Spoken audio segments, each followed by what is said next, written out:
Assalamualaikum warahmatullahi wabarakatuh. Salam sejahtera bagi kita semua. Perkenalkan, nama saya Retno Wahyuni. Saya mahasiswi Universitas Mercu Buana, program studi manajemen. Bersama dengan teman saya. Perkenalkan, nama saya Diva Indraji. Saya mahasiswa Universitas Mercu Buana, program studi manajemen. Sebelumnya, kami ingin berterima kasih kepada Bapak Islahul Ben, SEMM, selaku dosen pengampu mata kuliah Pendidikan Anti Korupsi dan Etik UN. Sebelum kita mengenali orang lain, dalam sebuah pola pikir dan karakter, alangkah baiknya kita harus mengenali diri sendiri. Mengapa harus demikian? Karena yang paling dibutuhkan adalah diri kita sendiri. Manusia merupakan makhluk sosial yang pasti di mana membutuhkan orang lain, sehingga kita tidak bisa hidup dengan diri kita sendiri dalam suatu konsep. Tetapi dari segi tersebut, kita harus tahu batasan dan merespon bagaimana suatu hal dengan baik dan suatu komponen yang merupakan kondisi dalam ruang lingkup yang bukan sekedar terpengaruh oleh situasi atau emosi. Mengenal diri sendiri juga merupakan kunci kita untuk menggali dan mengembangkan potensi diri. Sebelumnya, apa sih yang dimaksud dengan potensi diri? Potensi diri merupakan kemampuan dasar dan perkembangan yang dimiliki manusia untuk direalisasikan menjadi suatu kekuatan bagi dirinya sendiri. Atau secara jelasnya, potensi diri juga bisa diartikan sebagai kemampuan yang masih tersimpan dan belum digunakan dengan maksimal dan dapat berkembang melalui bakat ataupun usaha belajar atau kerja keras sehingga potensi dapat ditunjukkan melalui aksi. Jika dalam mengenali diri kita dapat mengenali potensi diri, tentu saja kita harus tahu bagaimana cara mengembangkan diri kita sendiri. Apa itu pengembangan diri? Pengembangan merupakan segala potensi yang ada pada diri sendiri, baik dalam usaha meningkatkan potensi berpikir atau berbicara. Perkembangan diri juga bisa didefinisikan sebagai pengembangan bakat yang dimiliki, mewujudkan impian-impian, meningkatkan rasa percaya diri, menjadi kuat dalam menghadapi percobaan, dan menjalani hubungan yang baik dengan sesamanya. Lalu, apa sih tujuan kita dalam pengembangan diri? Tujuan pengembangan diri itu terbagi menjadi dua macam, yang merupakan tujuan umum dan tujuan khusus.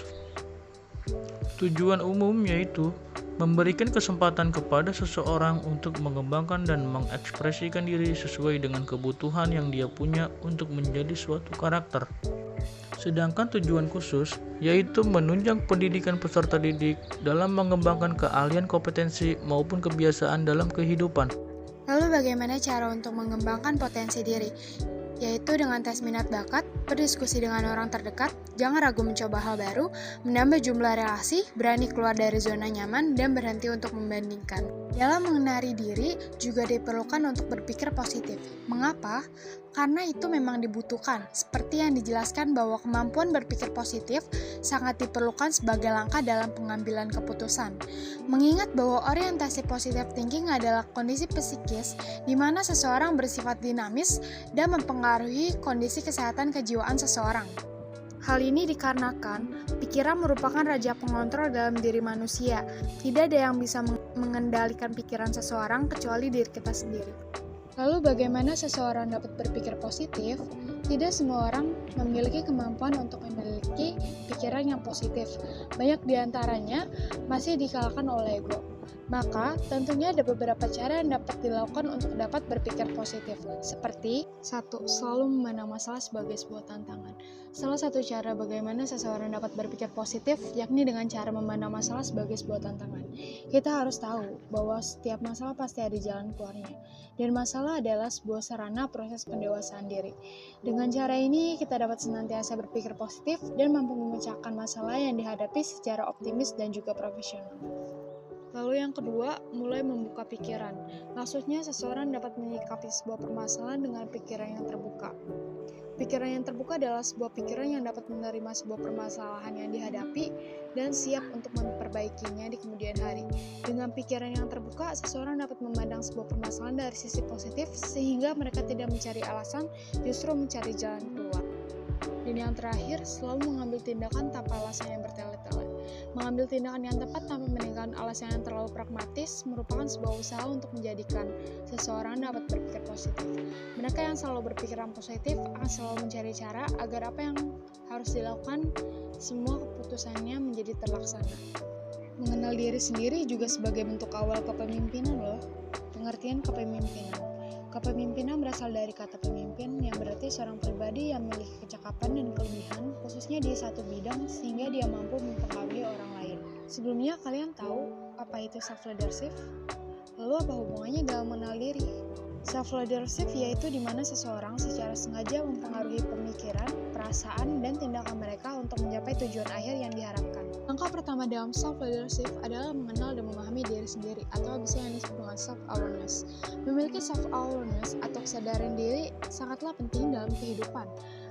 Self-awareness adalah suatu kesadaran dalam memahami sifat, perilaku, dan perasaan diri sendiri. Mengenal diri kita adalah hal yang paling dasar jika kita ingin menjadi pemimpin.